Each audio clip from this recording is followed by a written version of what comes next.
Meus irmãos, a paz do Senhor, amém. É com muita alegria que nós estamos juntos e eu quero pedir perdão pelo fato de disponibilizar o vídeo de nossa terceira aula, a segunda aula da segunda lição, né? Mas é a nossa terceira aula e somente hoje, sexta-feira. E eu tive um problema ontem na gravação. Eu sempre gravo quinta e disponibilizo quinta à noite.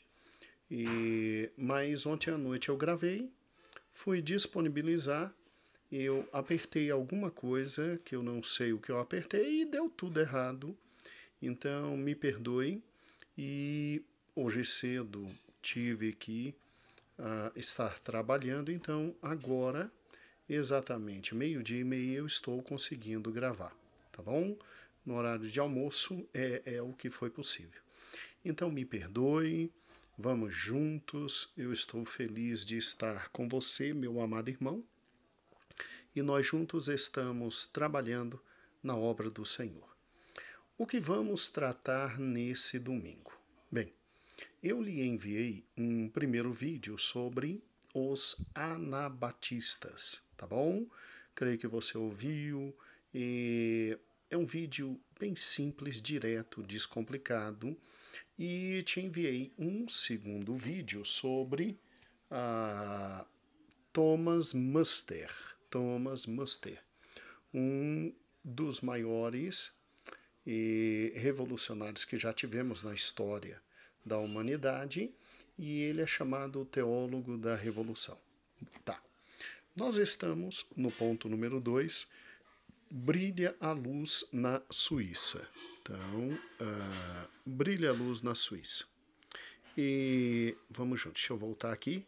Isso sempre acontece, né? Então, glória a Deus. Brilha a luz na Suíça.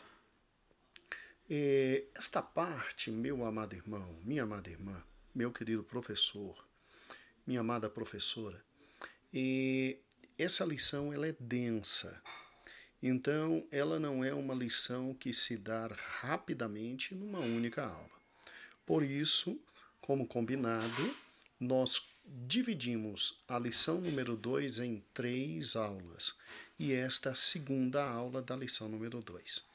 É lógico que você, com certeza, ao ver o vídeo Anabatistas, você foi imediatamente lá para o final da lição, porque a lição começa falando da reforma na Suíça, na parte alemã, né, com Zwingli. Depois a lição fala sobre a reforma na parte francesa da Suíça, com Calvino. E depois a lição, obviamente, fala dos anabatistas. Muito bem. Por que nós vamos falar dos anabatistas antes de João Calvino? Por uma razão simples.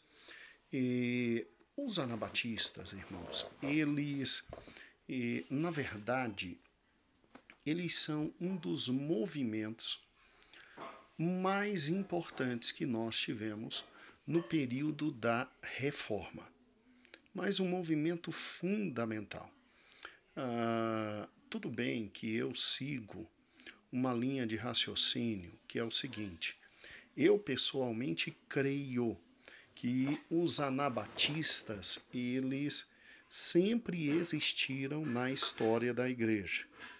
E que você tinha um anabatista e um movimento anabatista antes da reforma.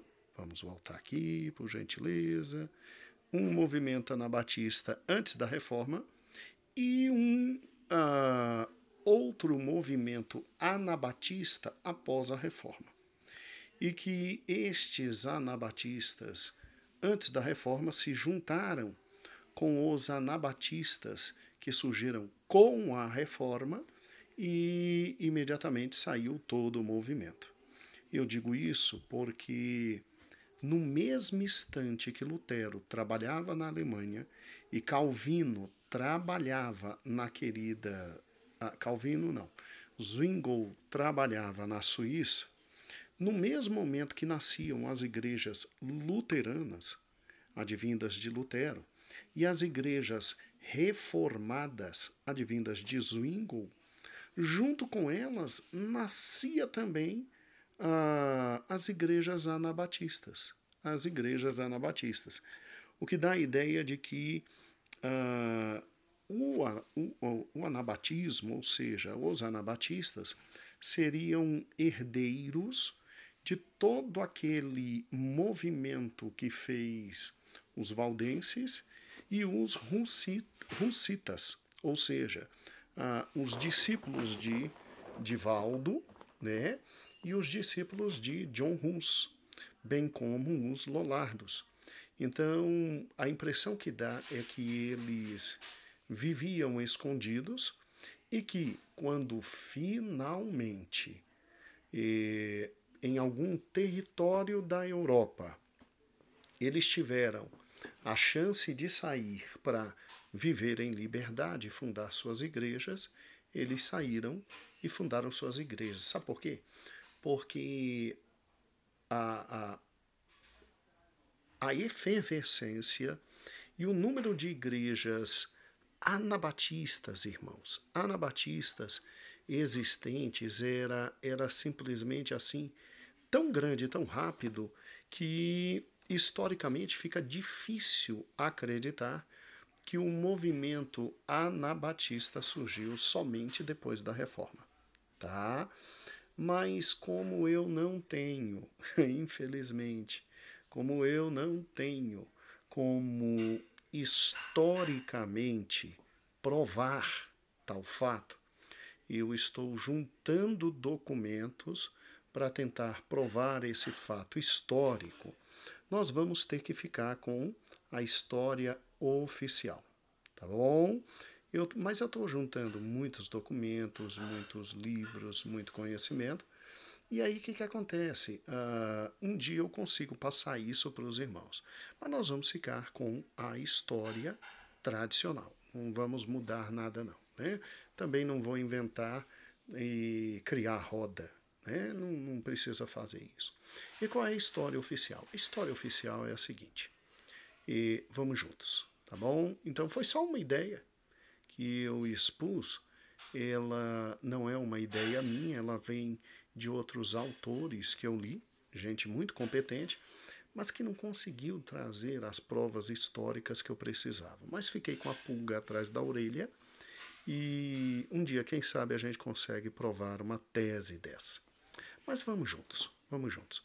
Se algum dos irmãos que está me ouvindo tem provas históricas contundentes do que eu acabei de falar, me manda um e-mail, me manda um zap e me ajude, tá bom? O que a gente então vai falar dos anabatistas? Nós vamos falar aquilo que tradicionalmente os grandes historiadores evangélicos falam. E o que os grandes historiadores evangélicos falam. Bem, vamos juntos. Primeira coisa que você tem que ter em mente é o seguinte, é que quando a reforma começou, a reforma, ela, obviamente, promovida por Lutero, por Zwingli, e no próximo domingo nós vamos estudar João Calvino, e esta reforma, ela foi uma reforma que nós chamamos de reforma magisterial, tá? Em que consistiu a reforma magisterial? Estes homens, obviamente guiados pelo Espírito Santo, você não pode dizer que um Lutero não foi guiado pelo Espírito Santo, que Zwingli estava dominado pelo diabo, não tem como falar isso, né? Isso não existe. Esses homens literalmente foram dominados pelo Espírito Santo de Deus. E por terem sido dominados pelo Espírito Santo de Deus, é óbvio que esses homens, eles trabalharam na direção do Espírito Santo. E a direção do Espírito Santo naquele momento era você prega o Evangelho, você anuncia a palavra de Deus, você vai do púlpito, daí a expressão magisterial. Magisterial vem de magistério, vem de ensino. Você, do púlpito, começa a falar a palavra de Deus e não se preocupe, porque a palavra de Deus é poderosa para produzir todos os seus efeitos. Fale a palavra de Deus e deixe que o Deus da palavra vela pelo cumprimento de sua o quê? De sua palavra. Então, meu querido irmão, eu quero que você compreenda exatamente isso. Lutero, quando ensinava ali na Universidade de Wittenberg e quando pregava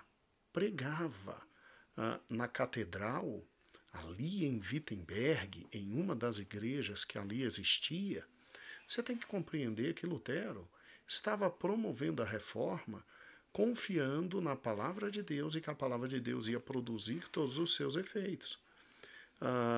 Obviamente, pregando a palavra de Deus, Lutero iria com certeza ir trazendo adeptos à palavra de Deus, porque não há como resistir à palavra de Deus. Ela vai produzir aquilo para o qual ela foi predeterminada.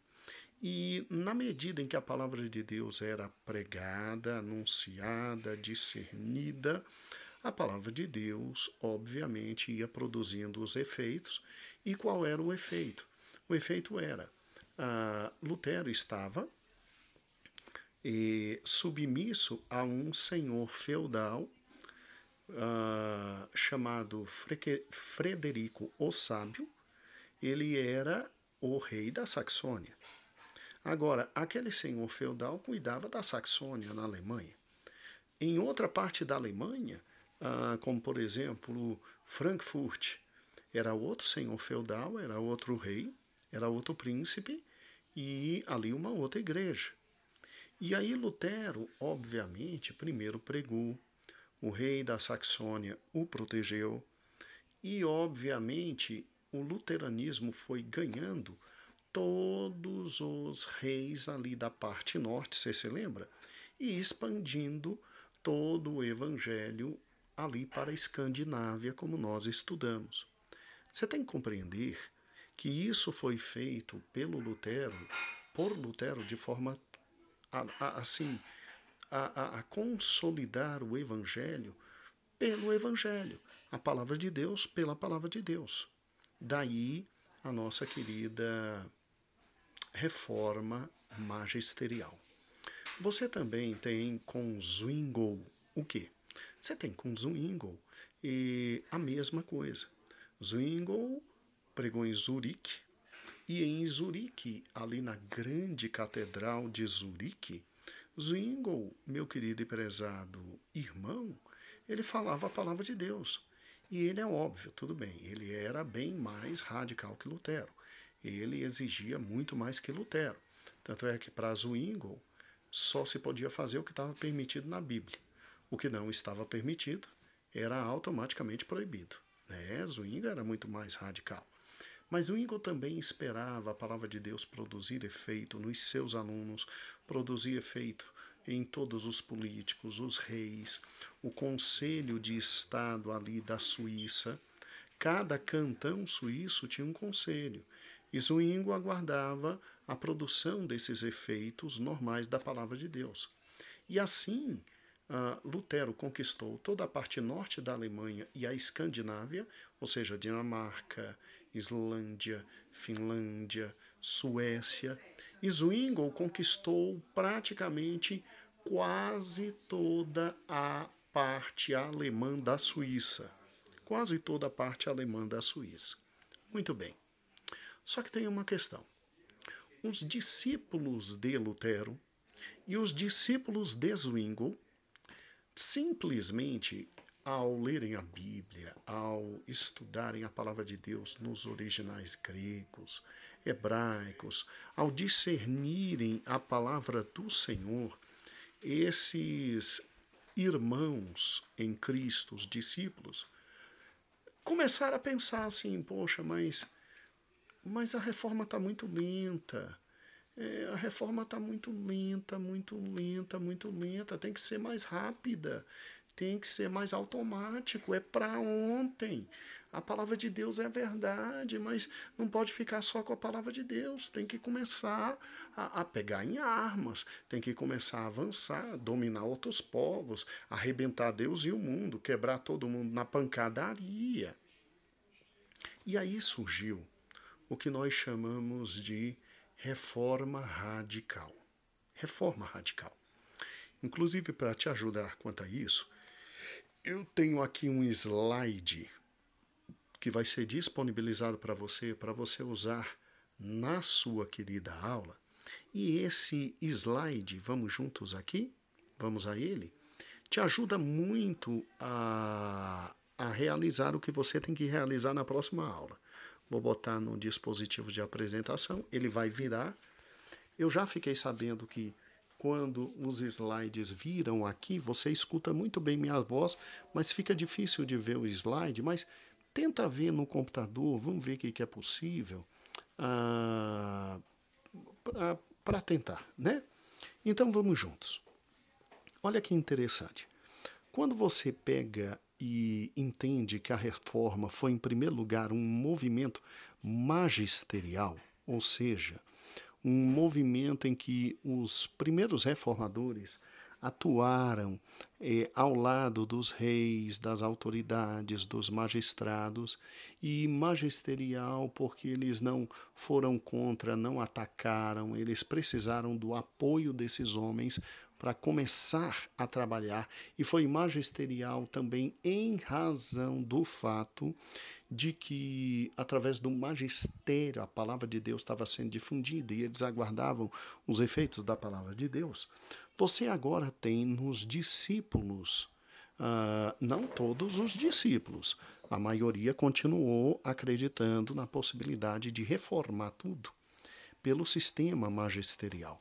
Mas você tem alguns discípulos que começaram a acreditar que estava muito lento e que tinha que adiantar as coisas. Daí, os reformistas radicais.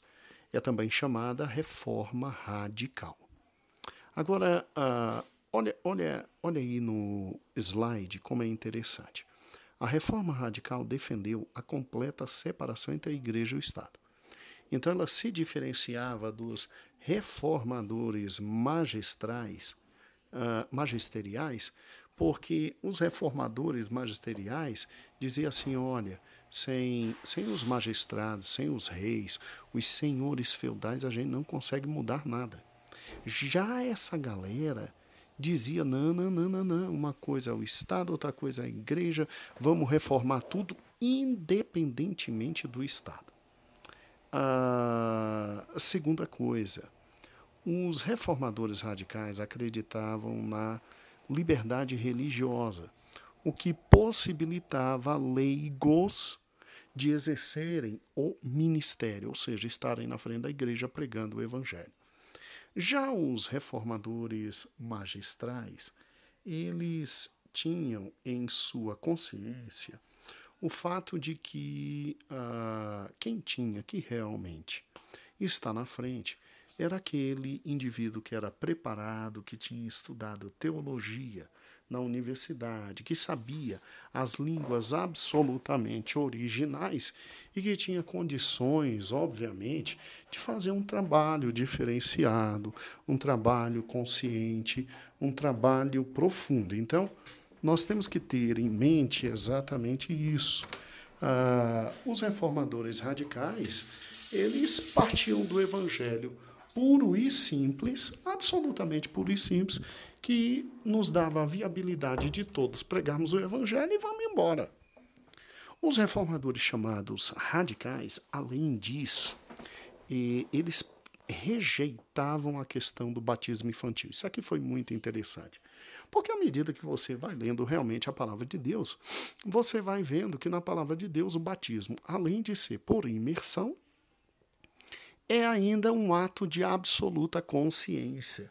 E, obviamente, por ser um ato de absoluta consciência, ninguém vai batizar uma criança de 8 dias, 9 dias, 7 dias, que nem sabe o que está acontecendo. já que para batizar é necessário antes crer. E o crer não está, obviamente, numa criança. A reforma radical ainda enfatiza que a experiência de conversão tem que ser uma experiência prática, absoluta, e ainda se pregava que o grande alvo era acabar com a influência completa da Igreja Católica, restaurando a Igreja às premissas do Novo Testamento. As premissas do Novo Testamento. Então, eu preciso que você compreenda exatamente isso. Por quê? Porque costumam colocar os anabatistas no meio dos reformadores radicais. E aí a pergunta que eu te faço é, será que realmente os anabatistas são reformadores radicais? Bem, à luz do que aqui está, nós responderemos ao final da lição. Por quê? Vamos juntos. O segundo slide aqui vai nos mostrar, então, que 3 grandes grupos surgiram com a reforma radical. E você tem que compreender que quem defendia a reforma radical não necessariamente defendia todos aqueles pontos ao mesmo tempo. Às vezes sim, às vezes não. Então você tem o grupo dos espiritualistas, tá certo? Que enfatizava viver à luz do Espírito Santo.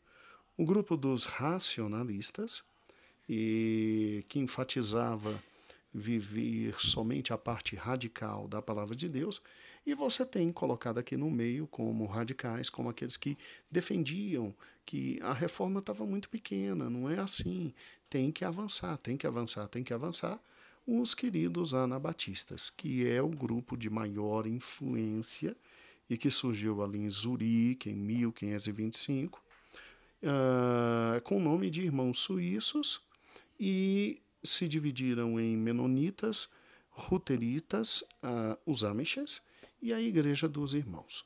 Essa divisão não há muita necessidade de saber, não, tá certo? Então vamos juntos, vamos juntos. Olha que interessante.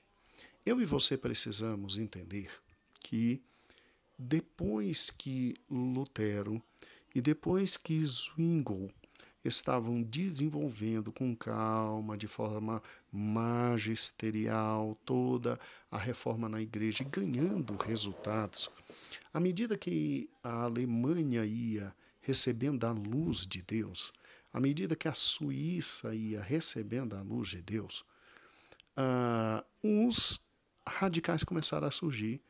E a premissa era sempre essa: está muito devagar, está muito errado, temos que fazer muitas coisas.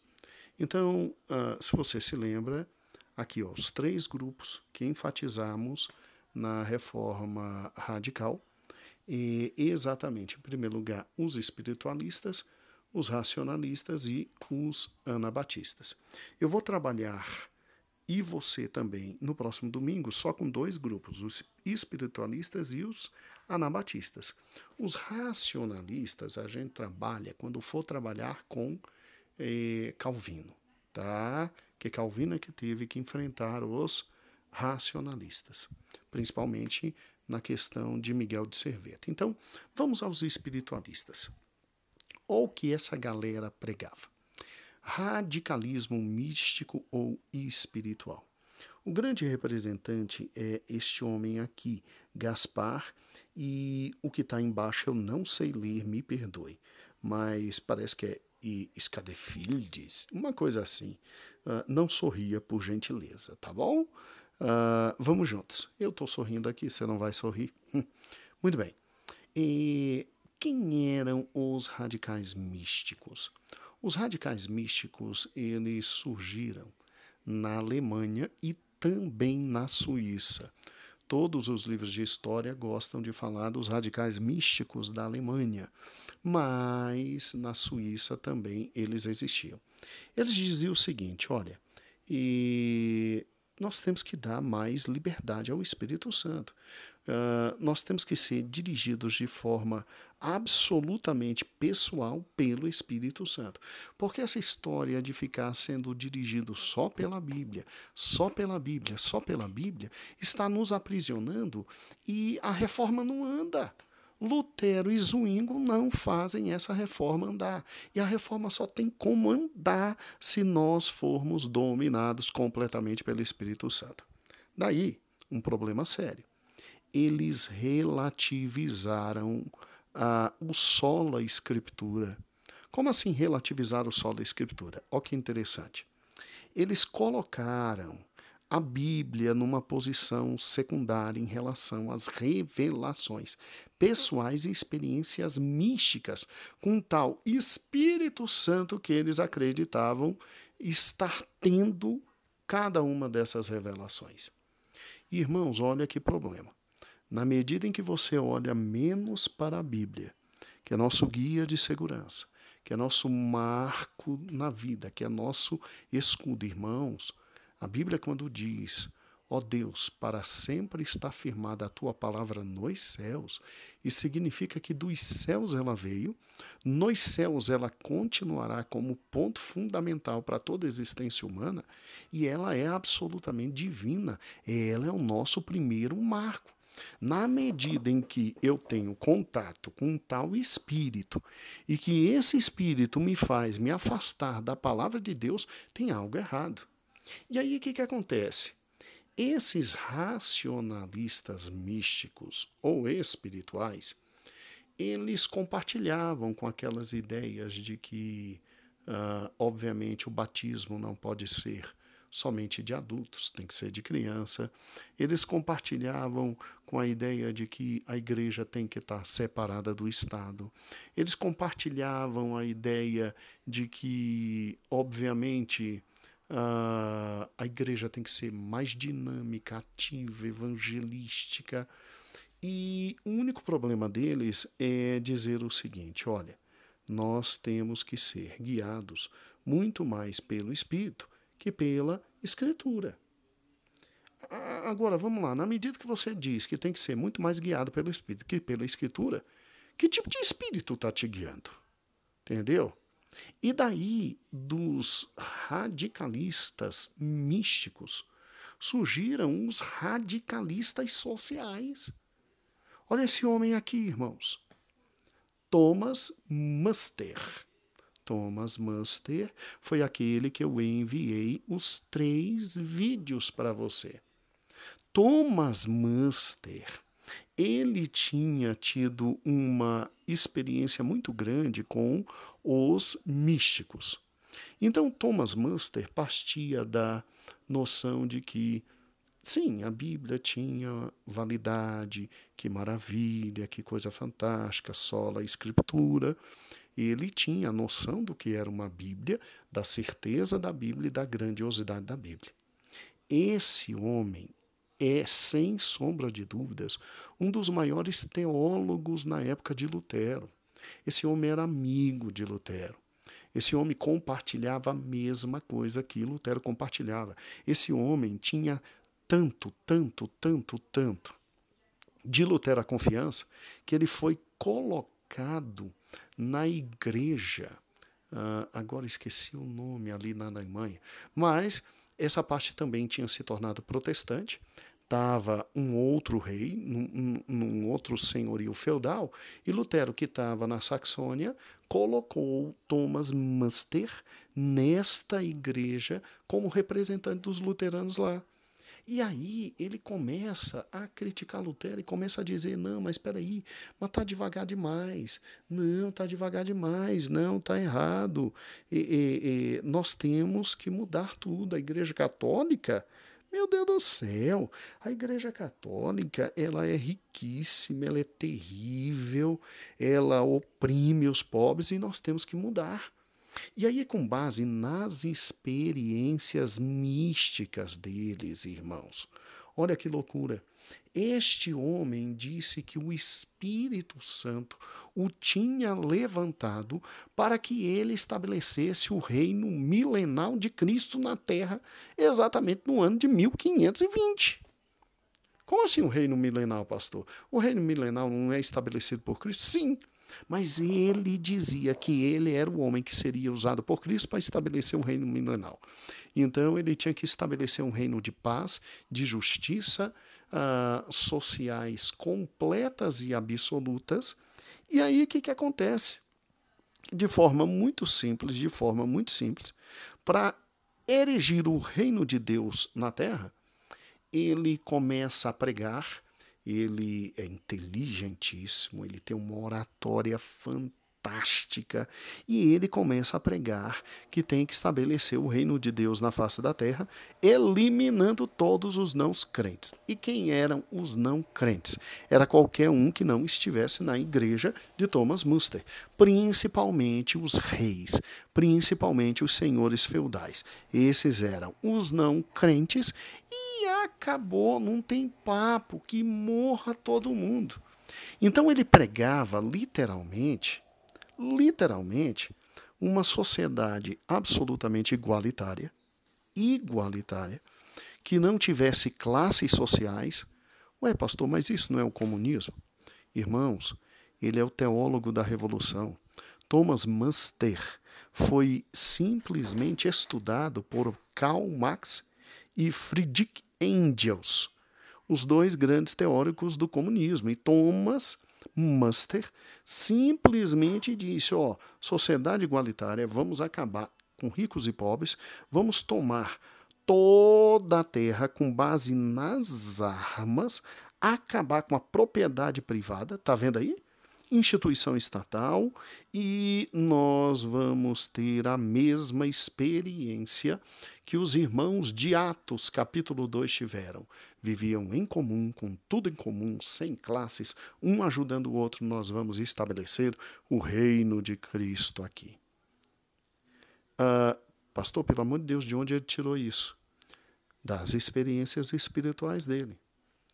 Como os espiritualistas olhavam para a Bíblia e diziam assim, não, a gente tem que dar mais vazão ao Espírito Santo do que o que está escrito na Bíblia. Um tal Espírito Santo falava para Muster tudo isso. Engraçado, que Espírito Santo estranho, né?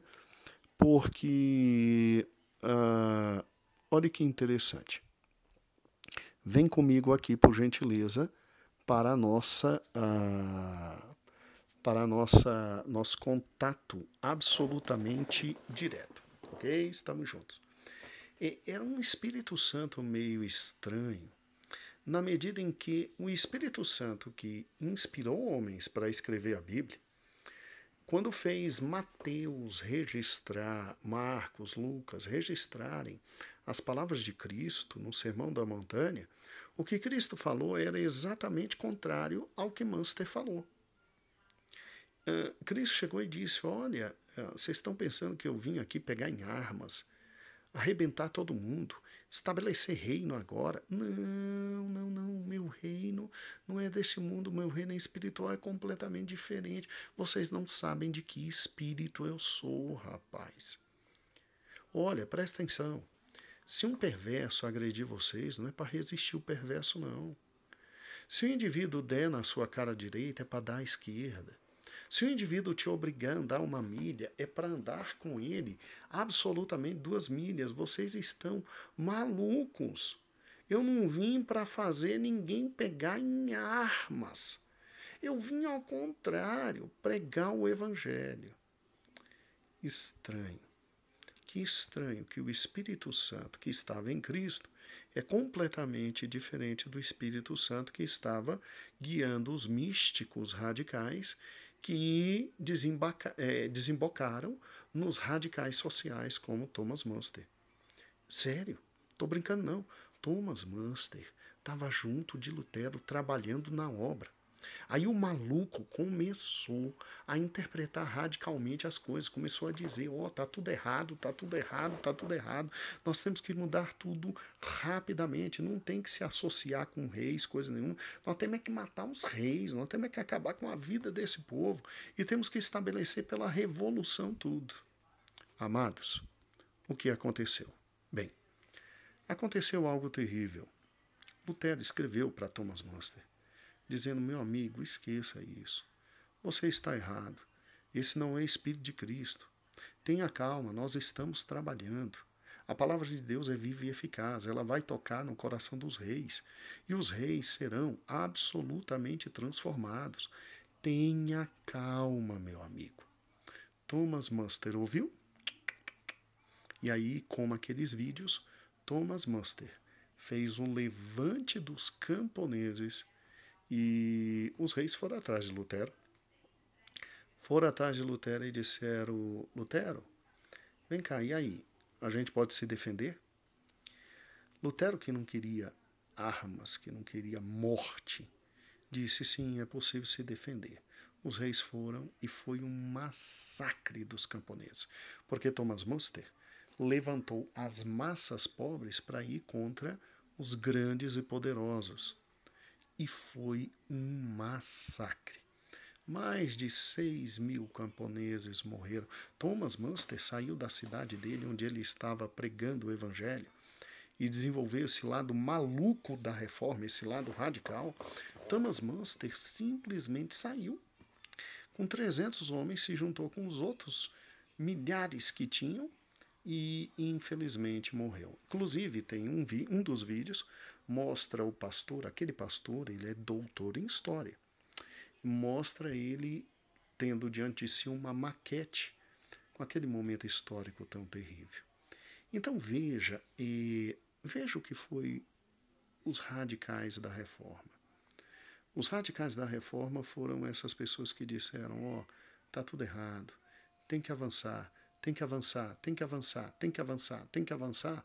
E nesse afã de avançar, você tem, obviamente, os radicais malucos, que são esses radicais espiritualistas, que negam a total soberania da palavra de Deus e que se subordinam a um tal espírito que não tem liame com a palavra de Deus e promoveu-se absolutamente tudo isso. Veja o que o diabo faz, não é? O diabo que não conseguia derrubar Lutero, não conseguia derrubar Zwingli, começou a promover no nosso meio dissensões e divisões. Vê depois o que ele fez. Agora, se você voltar comigo lá no slide, você verá algo interessante. Vamos juntos agora, por gentileza. Graças a Deus que de radicais, reformistas, nós não tivemos só essa galera espiritualista maluca como Thomas Manster e aquele outro maluco do... deixa eu voltar aqui bem rapidinho para lhe mostrar. O tal do Gaspar Schweinfeld. Me desculpe, não tem como. Se você voltar comigo, vamos voltar rapidinho aqui. Ó. 3 foram os grandes grupos de reforma radical. Esses espiritualistas malucos que desencadeavam não só na reforma de natureza espiritualista, mas na reforma radical e social, porque se você pensa que Thomas Manster foi o único que se levantou dizendo vamos matar todo mundo e estabelecer o reino de Deus, ele foi o mais competente de todos. Várias outras revoltas foram promovidas em nome de Deus nessa época por esse grupo maluco que não estava entendendo o que estava acontecendo. Agora, no meio dos reformadores radicais estão os queridos anabatistas. Assim colocam os historiadores. O que eu pessoalmente acho parcialmente verdade. Não é completamente verdade, por quê? Vamos juntos. Deixa eu passar aqui os slides. Aqui nós já vimos o Thomas Muster, que beleza. Vamos agora, por gentileza, aos anabatistas. Os anabatistas foram quem? Foi um grupo que se levantou na Suíça, Zwingli, né? Ulrich Zwingli. Alguns chamam de Zwingli, mas Ulrich Zwingli, ele foi esse grande homem de Deus. Ele era um reformador, não radical, mas um reformador. Ele, em relação ao Lutero, já foi um pouquinho radical, né? Mas um reformador magisterial. E eu preciso que você entenda o seguinte, olha que interessante. Os anabatistas eram discípulos de Zwingli. Não vou falar mais Zwingli, não. Vou falar Zwingli. Os anabatistas foram discípulos de Zwingli, que começaram a ler a Bíblia e começaram a dizer: Zwingli, está faltando isso. Zwingli, está faltando aquilo. Zwingli, nós temos que avançar para cá. Zwingli, nós temos que avançar para lá. E Zwingli dizendo assim: gente, calma. A gente não pode promover uma reforma tão rápida. A gente depende dos magistrados, dos reis, dos poderosos para poder alcançar nossos objetivos. Calma, calma, calma, calma. E aí os anabatistas, para você ter uma ideia no que eles criam, eu sei perfeitamente que você já leu tudo que está ali na página 17 e 18 da nossa revista, e aqui está um resuminho para na hora da aula você poder falar. Aqui está a confissão de fé deles, feita por esse extraordinário anabatista Miguel Sattler, tá bom? Olha o que eles criam. Primeiro, eles criam que era possível restaurar o cristianismo primitivo, ou seja, nada de velas, nada de missa, nada de eucaristia, nada de sacerdócio de padre, nada de confissão auricular, nada de purgatório, ou seja, nada de sacramentos. Vamos viver de acordo com a Bíblia. Os únicos mandamentos que a gente tem que seguir são o do batismo e o da Santa Ceia, e vamos viver como a Bíblia estabeleceu. Deus deu uns para pastores, outros para mestres, outros para bispos, outros para diáconos e presbíteros para o aperfeiçoamento. E que a vida cristã é essa vida de viver juntos, viver absolutamente à luz da palavra de Deus, daí o cristianismo primitivo. Segunda coisa, separação da igreja do Estado. Cara, fantástico isso. Diz que isso aqui não é correto. Rapaz, que história é essa? Gente, a gente vem sofrendo influência completa de Constantino até hoje. Assim diziam os anabatistas. Principalmente Félix Mans, que veremos já já. Então, o Estado é o Estado. E Deus colocou o Estado para cuidar de todas as coisas. A igreja não. A igreja é a menina dos olhos de Deus. A igreja é o mistério escondido. A igreja não pode sofrer influência do Estado. A igreja tem que ser uma bênção para o Estado e o Estado tem que proporcionar à igreja somente a possibilidade de viver. Mas nada dessa história de igreja estatal.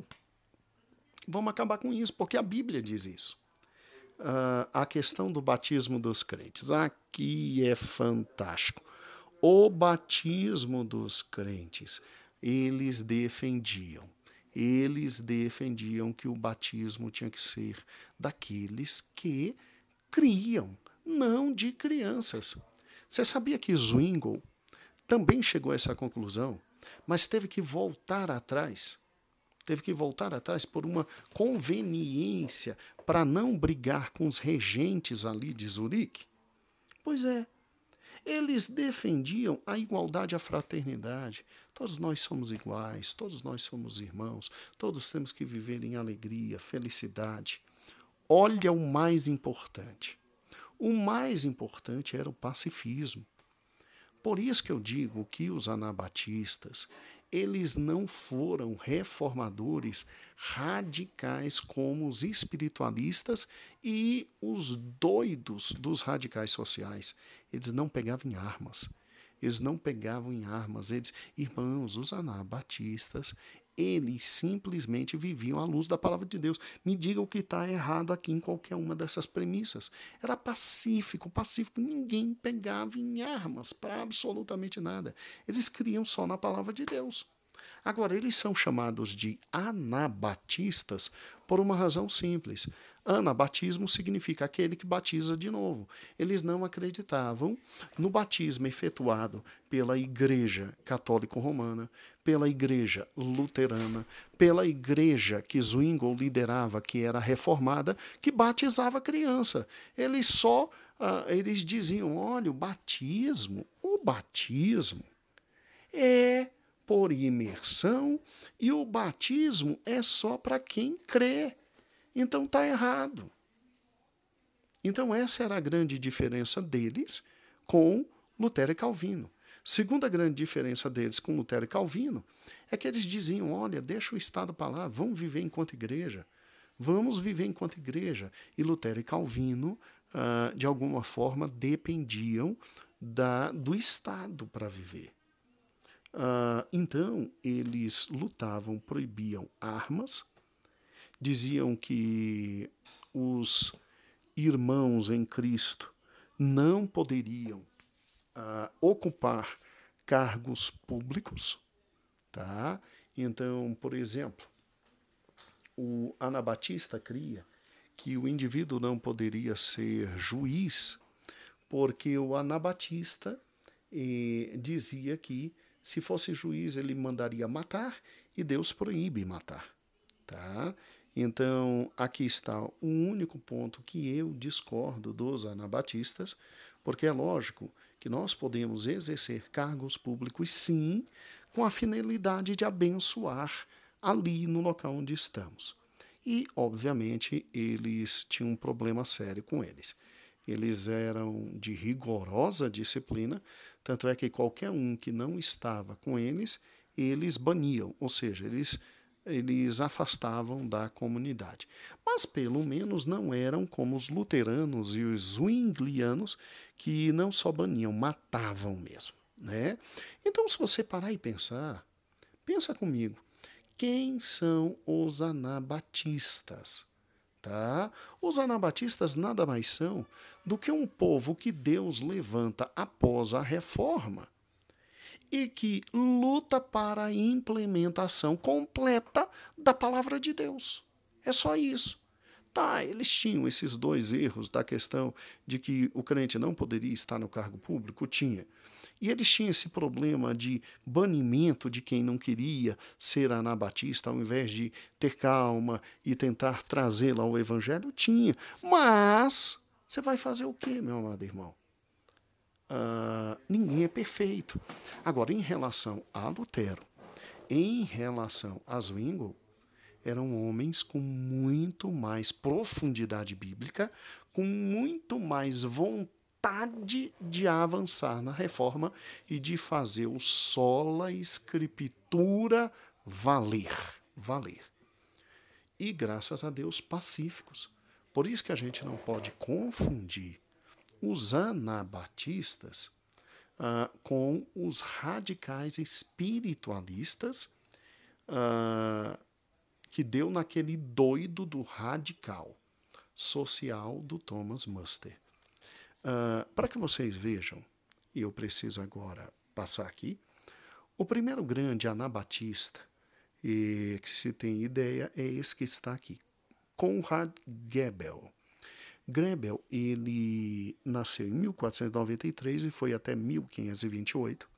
Grebel, ele vinha de uma família rica, nobre, influente, tanto é que ele estudou em duas das grandes, melhores universidades na época, que era a Universidade de Viena e de Paris, e Grebel, de 1522, quando aceitou Jesus, em pregações de Ulrich Zwingli, ficou como discípulo de Zwingli de 1522 a 1525, E aí, em 1525, teve que romper com Zwingli.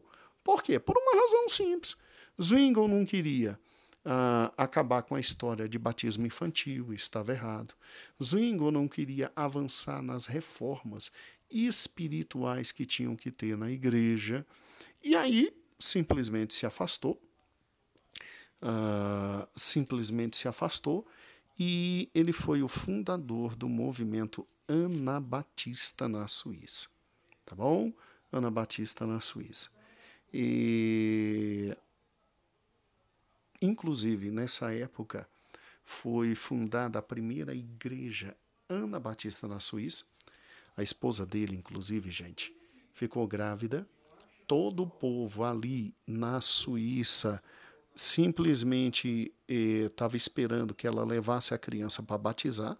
Eles não levaram. E aí qual foi a consequência? Perseguição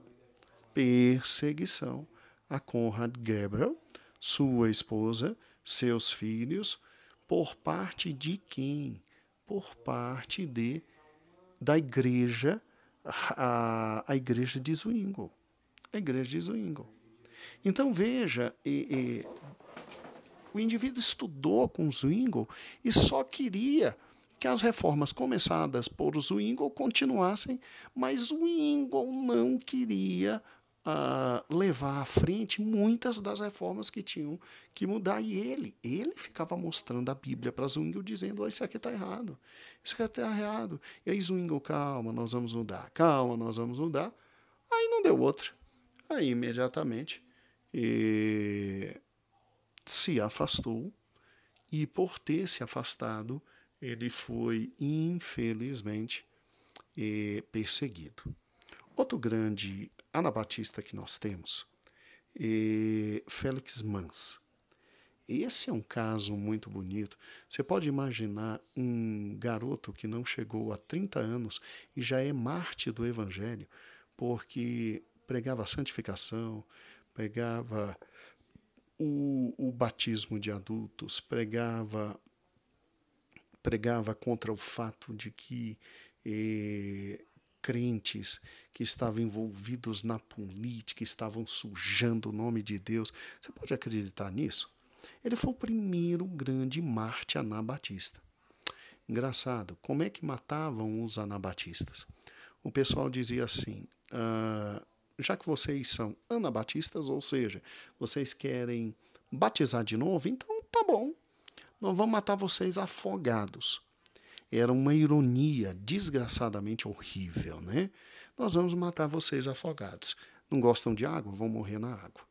E Félix Manz realmente, infelizmente, morreu assim. A casa de Félix Manz era fantástica porque, assim como os discípulos se reuniam lá na casa da mãe de João Marcos, né? A mãe de Félix Manz, ela tinha na casa dela um centro de estudos, e ali Félix Manz, que tinha aprendido com Zwingli e com Conrad Gabriel, eles ali ensinavam a Bíblia na sua íntegra. A Bíblia na íntegra. Então você tem na casa dessa senhora um centro de estudos fantásticos. A mãe de Félix Manz, ela só não foi afogada, ela só não foi queimada porque era muito velha, muito velhinha. Mas no dia 5 de janeiro de 1527, quando ele é lançado no rio Limmat, gelado ali em Zurique, né? Ele está indo, e a mãe de Félix Manz está dizendo para ele, meu filho, fique firme, o Senhor está contigo, o Senhor está contigo, o Senhor está contigo. Interessante que ele escreveu isso aqui, ó. Isso é o que fazem aos falsos profetas, não, isso é o que fazem os falsos profetas e hipócritas deste mundo, que com a mesma boca amaldiçoam e suplicam, cuja vida é desordenada e que imploram as autoridades para que matem e que com isso destruam a essência do Cristo. Ele falou isso. Ele falou isso, Zwingli teve que ouvir isso. Ele disse, e isso aqui é o mesmo do que dizer, ó Zwingli, você levou a reforma só até a metade.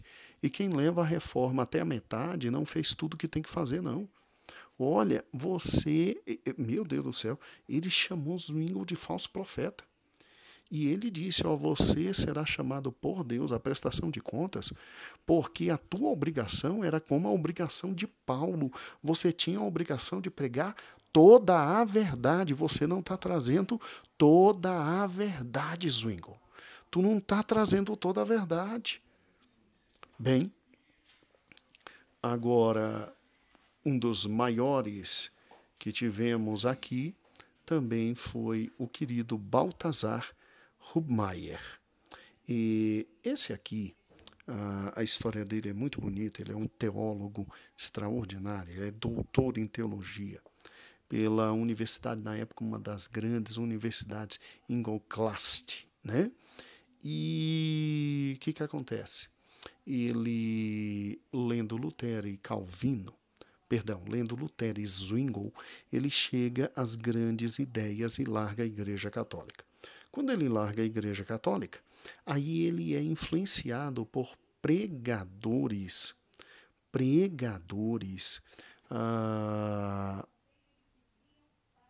anabatistas. Porque uma das coisas que eles mais diziam era o seguinte, ó, todo mundo pode pregar o evangelho. Não é só quem fez teologia e está na frente da igreja. Todo mundo tem que pregar o evangelho. E ele foi influenciado, tanto é que ele foi batizado com 300 membros da igreja dele em 1525. E aí o que aconteceu? Óbvio que ele se tornou anabatista, pregando todas as premissas dos anabatistas, né? E obviamente que ele morreu em 1528, queimado numa estátua, e sua esposa, obviamente, para não perder a tradição, morreu afogada.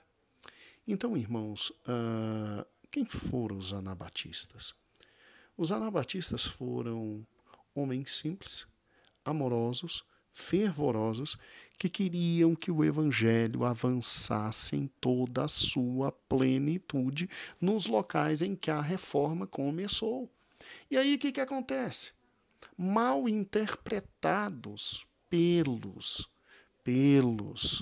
terríveis reformadores, os anabatistas foram, irmãos, caçados não só pelos católicos, mas também foram caçados pelos nossos queridos, infelizmente, protestantes.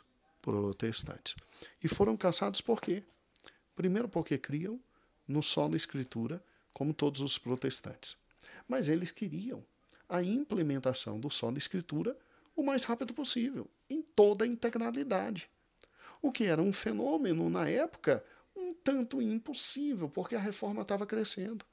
Então, se por um lado a gente bendiz a Deus por cada um desse movimento anabatista que dizia, ó, tem que batizar, é só adultos, está tudo errado, tem que acabar com o que ainda existe dentro da igreja. Então, por exemplo, Lutero, que preservou velas, imagens, vestuário, os anabatistas lá estavam gritando, ó, tem que acabar com vela, vestuário e santuário. E Zwingli, que tinha acabado com tudo isso, os anabatistas estavam gritando, olha, você não pode proibir a gente pregar, porque o próprio Cristo diz que todo mundo pode pregar o evangelho, todo mundo pode ser testemunha dele. Como é que você pode estar querendo impedir a gente de pregar só porque a gente não é doutor em teologia? Né? Os anabatistas diziam para Zwingli, olha, presta atenção, tudo bem, não tem imagens, não tem escultura, não tem nada que Lutero não tirou, mas você ainda está batizando criança, e batismo de criança é errado, e batismo tem que ser por imersão. E o próprio Zwingli já tinha dito para eles, olha, eu sei, mas ainda não dá. Resultado, esses homens, eles falavam tanto a verdade que eles acabaram morrendo pela verdade. Mas se por um lado eles fizeram isso, por outro lado, eles são também, convenhamos, muito inconvenientes pelo fato de não saberem esperar nos seus líderes. não terem a capacidade de esperar. Meu Deus do céu, Lutero e Zwingli saberiam o momento exato de realizar todas as coisas. Então, olha o problema. Veja que, de novo, até no meio daqueles que estavam sendo usados por Deus para levar a reforma avante, que são os anabatistas, de forma correta, que eles eram pacifistas. Não tem nenhum comunista aqui não, maluco não, querendo matar Deus e o mundo, até no meio deles. Infelizmente, pela intolerância deles, o diabo conseguiu mais uma vez nos dividir. Mais uma vez nos dividir. O diabo nos dividiu em razão dos malucos, dos radicais espiritualistas e sociais, levando aquele massacre dos judeus. O diabo agora nos divide, fazendo com que simplesmente quem sabe que a gente tem que melhorar seja impaciente para que a gente melhore, e quem podia melhorar ouvindo, porque Lutero e Zwingli tinham que ouvir os anabatistas, eles estavam certos em muitos pontos. Só de birra não ouviram. E só de birra mataram muitos anabatistas. E quer ver o pior?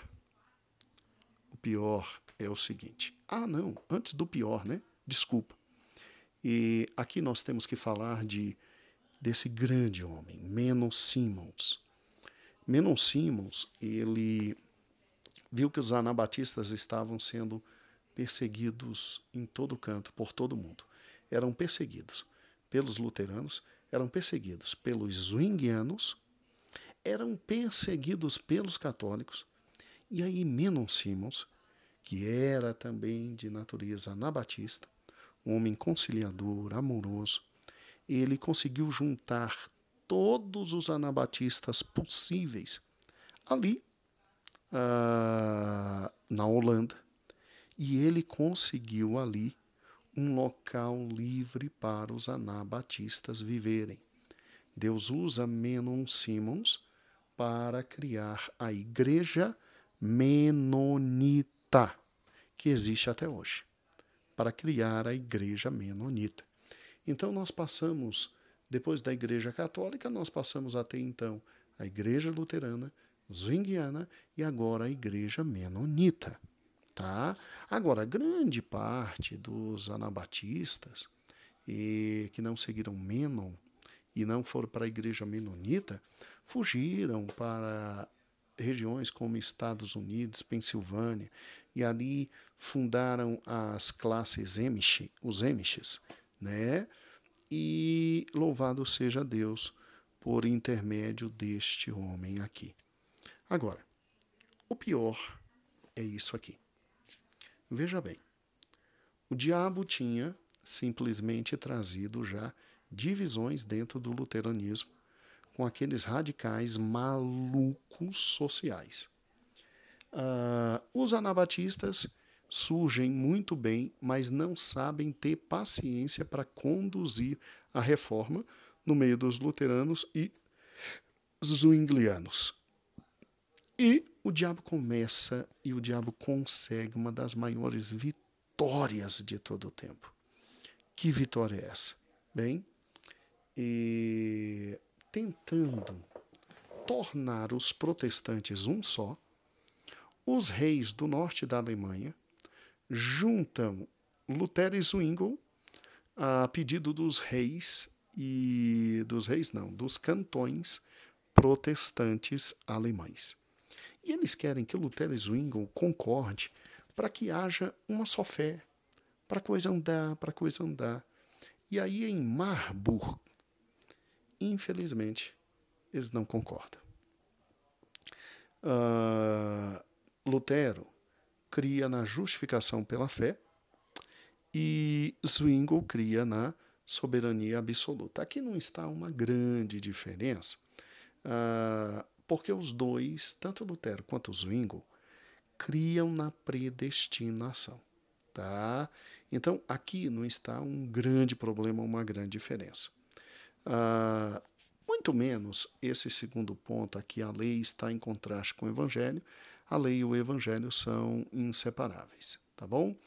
O grande problema de Lutero e Zwingli, porque eles, nesses dois pontos aqui que eles colidiam, eles chegaram às mesmas conclusões, tá? O Lutero cedeu um pouquinho, o Zwingli cedeu um pouquinho, e aí os dois disseram, vamos pregar a predestinação. E no tocante à lei, em contraste com o evangelho, eles também cederam e eles disseram, olha, a lei é para o Velho Testamento, o evangelho para o Novo Testamento, e o evangelho existe porque realmente a lei existe, e o evangelho superou a lei. Aí eles chegaram à mesma conclusão aqui. Agora, o problema está aqui embaixo. Porque Lutero dizia que o batismo e a ceia são, sim, sacramentos, ou seja, meios de graça em que Deus atinge o mundo com sua graça. Já Zwingli dizia que o batismo e a ceia não são sacramentos, porque não existe mais sacramentos. São meras ordenanças simbólicas. Simbólicas. Rapaz, quando Lutero ouviu isso de Zwingli, Lutero escreveu, foi interessante, Lutero escreveu na mesa o tempo inteiro para Zwingli ler, este é meu corpo, este é meu corpo, este é meu corpo. Então Lutero dizia aí, ó, isso é sacramento, rapaz, isso é ordem de Jesus e por intermédio dessa ordem Deus manda graça para a gente. Tanto é que Lutero acreditava que na hora da ceia, o corpo de Cristo estava fisicamente nos elementos da ceia. Presta atenção. Não é transubstanciação. O catolicismo diz que o pão se transforma no corpo e o vinho se transforma em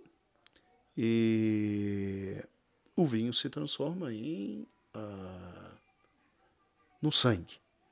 Lutero não dizia que havia transubstanciação, não se transformava. O que havia era consubstanciação, ou seja, o pão é pão e o vinho é vinho. Mas junto com o pão está o corpo de Cristo e junto com o vinho está o sangue de Cristo. Meu Deus do céu. E Zwingli dizia, não, amiguinho, não. Atos 1:9 diz que o corpo de Cristo está no céu. Se o corpo de Cristo está no céu, então é óbvio que aqui não está o corpo de Cristo. Que isso aqui, o pão e o cálice, é em memória de mim, em memória de mim. Então são simbólicos, é um memorial para trazer à memória tudo que Deus fez. Lutero bateu na mesa. Lutero disse que nunca queria mais ver Zwingli e que preferia tomar sangue com papistas que um mero suco de uva com zwinglianos. Meu Deus do céu. Que tristeza. Se Lutero e Zwingli tivessem se unidos. Você já imaginou o que seria a reforma protestante naquele momento? Se Thomas Muster tivesse lido um pouco mais a Bíblia para ouvir realmente o Espírito Santo, você já imaginou Thomas Muster pegando a genialidade e a força de convencimento dele para pregar o Evangelho como tinha que ser pregado? Agora, se Lutero e Zwingli tivessem pensado um pouquinho, os anabatistas não estavam errados. 90% do que eles estavam falando estava previsto na Bíblia. Não é só na Escritura. Estava previsto na Bíblia. Tinha que seguir. Agora, se os anabatistas não tivessem sido tão chatos, talvez com um pouco mais de calma e conversa, teriam convencido corretamente Lutero e Zwingli e não precisariam ter morrido como morreram, e o Evangelho alcançaria força extraordinária para chegar muito mais rápido aos confins da terra. Amados irmãos, volte agora, aqui terminam os slides que eu vou te mandar também. Amados irmãos, eu acho incrível como, meu amado irmão, o diabo é astuto. O diabo é astuto. Estava indo tudo tão bem. Estava indo tudo tão forte.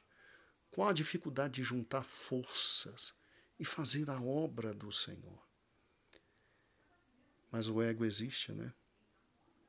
O ego existe. Quanta lição fantástica nós aprendemos nessa escola bíblica dominical. Que Deus então tenha misericórdia de nós. Que possamos entender que a Escritura é o centro, sim. E se a Escritura é o centro, por que não ouvir os outros irmãos? Só porque não são teólogos, doutores em teologia. Por que não ouvir? Se Lutero e Zwingli tivessem ouvido os anabatistas, eles teriam visto que praticamente 90% do que eles falaram é verdade. Agora, por que eu tenho que ser intolerante? Não é Lutero e Zwingli que estão na frente? Por que eu, anabatista, tinha que abrir igreja, brigar, ser briguento, ser chato, para provar o que Lutero, o que Zwingli, Deus também está comigo? Por que não continuar conversando, orando, pedindo a Deus, clamando por misericórdia? Mas, pastor, até hoje, luteranos e calvinistas batizam criança. Talvez até por birra, né? Se os anabatistas tivessem conversado direitinho, né? Veja, os anabatistas, eles contribuíram, não foi só na questão do batismo. Eles foram conhecidos principalmente por causa da questão do batismo. Mas veja que interessante, eles interpretaram corretamente o sacerdócio real de todos, absolutamente todos os crentes. Tanto é que eles diziam e eles pregavam, todo mundo pode pregar o evangelho, todo mundo pode evangelizar, todo mundo pode falar. Lutero e Zwingli teriam ouvido, os discípulos de Lutero e Zwingli, ficou no lugar de Lutero Melanchthon. E Melanchthon tentou, inclusive, fazer uma união posterior com a Igreja Católica. Não conseguiu, mas pelo menos tentou. Mas não, a gente tem que brigar, a gente tem que brigar, a gente tem que brigar, a gente tem que brigar. Meu Deus do céu. Que Deus tenha misericórdia de nós. E, infelizmente, o diabo entra de mão forte no meio da reforma, sabendo que não tem como matar e quebrar Lutero, matar e quebrar Zwingli, matar e quebrar os anabatistas. O diabo então cria entre todos divisão. Que Deus não permita isto acontecer conosco. Que Deus te dê uma escola dominical maravilhosa. Amém.